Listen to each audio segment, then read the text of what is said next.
Hello, everybody. My name is Graham Elwood. You are watching The Political Vigilante. Yeah, a guy in a soccer jersey from the MLS All-Star Game of 2017 in his apartment doing news. That's what it's come to, because the ruling class has screwed it up so much. It's idiots like me that you got to trust.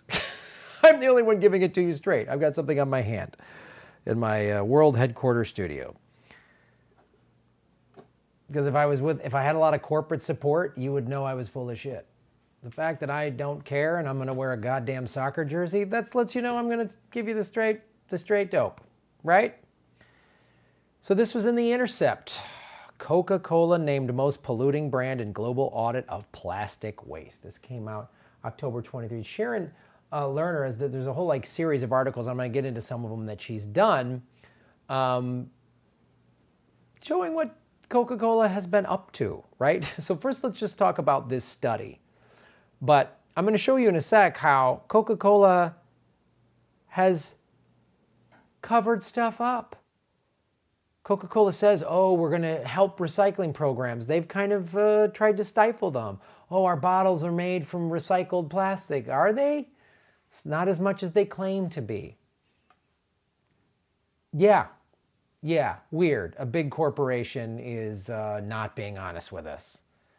And now, is CNN and MSNBC and Fox, are they going to talk about this? Kind of hard to when Coca-Cola buys a lot of advertising in the corporate media. Coke doesn't buy any ad time here. I mean, if they did, I'd still do this. I would love for someone to try to buy me out and go, Graham, we'll give you a bunch of money, but you can't talk about this or this. I go, yeah, cool. No contract. We'll just handshake on that. I deposit the money. What did you say? I forgot. I do to them what they do, how they exploit and screw people. That's what I would do. Oh yeah, man, give me $20 million and I'll just steer the conversation a little bit in that direction. No contracts. Let's just keep it quiet. You know what I mean? So nobody finds out. And then I deposit the money and just, oh yeah, these guys are evil. We gave you money. Sorry, I thought you guys were just donating. I thought you just wanted to help me out. More than 72,000 volunteers fanned out onto beaches, paddled along waterways, and walked along streets near their offices and homes, picking up plastic bottles, cups, and wrappers, bags, scraps, in a one-day cleanup. This is how they did the study. They sent 72,000 people all over the world to figure out who is producing the majority of the plastic, because most waste is plastic. So Coca-Cola, when I was a kid, even in the 70s, but you used to get a Coke bottle and you paid a deposit, and that's how they kept 90-some% of reusing the bottles. You get your soda bottle, you pay a nickel or whatever the thing was, and then they would reuse it. But then plastic started making a lot of money. So now they're all over the world, polluting it. And we can't recycle our way out of this. Recycling our way out of this is akin to having a full bathtub, right? And it's about to overflow. It's like overflowing. So you pull the plug in the bathtub, but you keep the faucet running. That ain't going to do it. We got to stop with plastics, but let's get into this. They found that the plastic represented 50 different types and could be traced back to almost 8,000 brands. Coke was responsible for 11,732 pieces of plastic litter found in 37 countries on 4 continents. Next, biggest contributors to the plastic? Nestle. Oh, shocker. They've been so cool about the water, right? They haven't abused water rights or anything like that. Nestle's been pretty cool. PepsiCo, Mondelez International, which is snack brands like Oreo, Ritz, Nabisco, and Nutter Butter, right? Coke released a statement that said, blah, blah, corporate lies, nonsense, blah, blah, blah, blah, blah, blah, blah, blah, blah, blah. Corporate, lead with our values, blah, blah, blah. We have, as well as bottler-led investment in $19 million in the Philippines, food-grade recycling facility, blah, blah, blah, blah, blah. Yeah, they say they're for recycling, but even again, recycling ain't going to do it. We got to be done with plastics. We have to be done with plastics. This is just a bunch of corporate bullshit. I just put a big block of nonsense up there. This is what they say. I took it from the article. The link of the Intercept article is in the show notes if you want to read all of this bullshit. It's just corporate nonsense. And have they done some of the, $19 million in the Philippines? That's what I've talked about before. This is what we call greenwashing, right?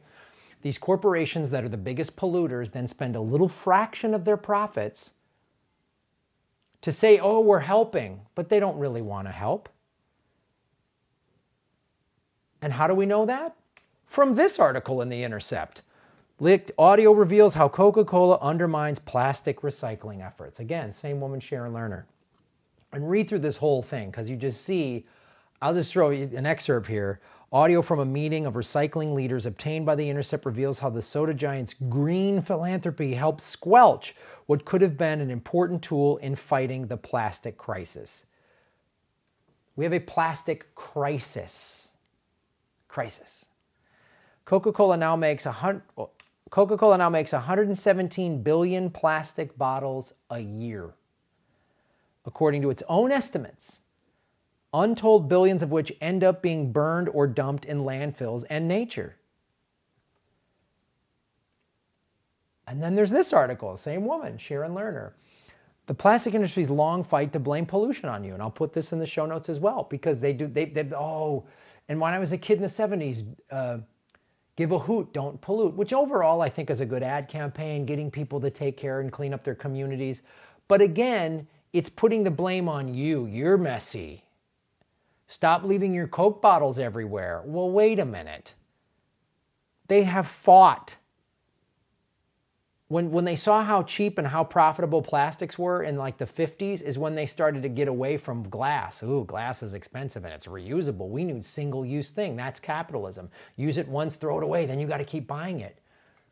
Everything when I was a kid. I remember diapers. The person would get their cloth diapers and they get cleaned and sanitized and sent back. Milk bottles were glass. Everything was reusable. Everything. So I know we can do it. We did it. We did it for centuries, or decades rather, before I was even born. So I know we can do this. But I don't want to... how do I phrase this?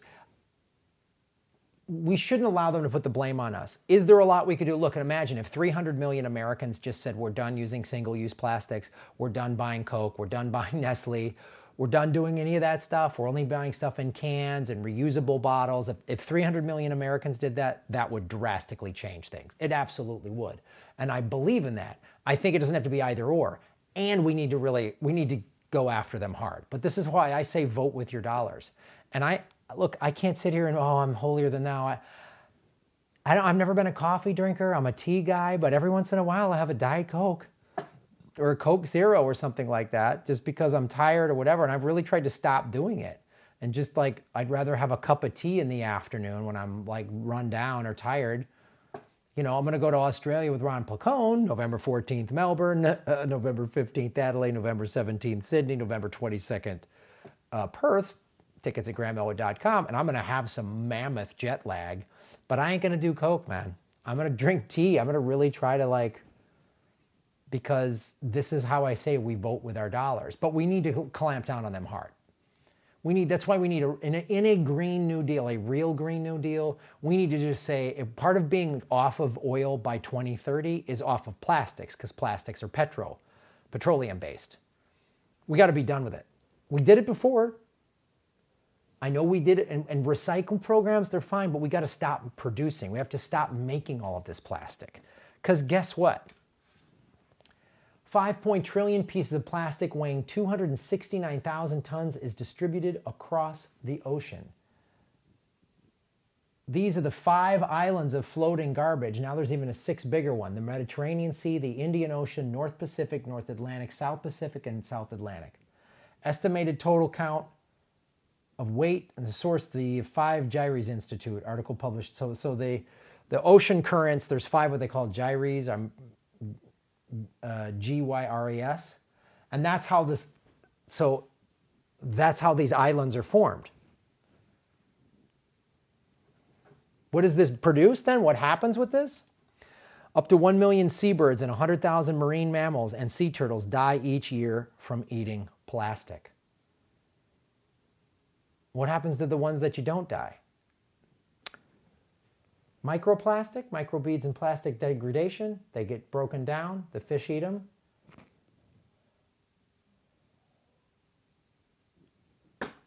That's why this is bad.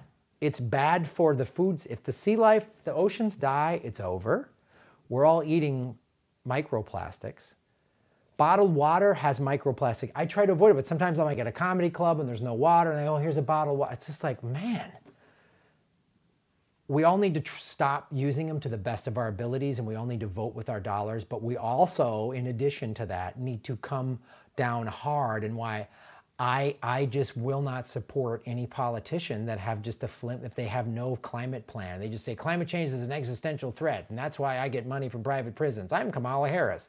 Like Joe Biden's middle ground on climate change. We don't have time for middle ground here. We don't have time for middle ground. These are out in the ocean right now, killing marine life, and what isn't killed, we're eating. So we're talking about preserving the species. Marine life and then the human species. So I don't want to, and Liz Warren's, green military, I don't buy it. I don't buy it. We need to do this across the planet. Needs to be saved. America can be the leader in this, and that's if we get like Bernie Sanders in the White House with he has a Green New Deal that is the most impressive one I've ever seen. Tulsi Gabbard wrote the OFF Act. If those two were on a ticket together, I think they would be unbeatable, and I think they would help save the planet. Or just, I don't know, revolution, but I don't know how revolution then would lead to civil war and fractionalized government. I don't know how then we would be able to lead the rest of the world to do this. I don't see that. I don't know. But thanks for watching the show, everybody. Like and subscribe. Make sure you subscribe. YouTube is unsubscribing people, but even with that, we're still beating them. We all have over 56,000 subscribers. They've tried to throttle us, but let's get to 60,000. Let's get to 80. Let's get to 100,000. Let's do it. We start getting in the 100,000s and we get more people get this message and more people pay attention. There's great ways to support the show too. Go to patreon.com/Graham Elwood and rockfin.com/Graham Elwood. That's a blockchain cryptocurrency platform. And of course, Progressive Comedy Tour. We are in Ventura Harbor Comedy Club December 13th, Hollywood December 14th, and a bunch of cool cities in 2020. Go to grahamelwood.com for all your tour dates and follow me on Twitter. That's where I talk politics, @Graham Elwood. Boom, you're all making Gotham great again. Shave your knuckles for justice.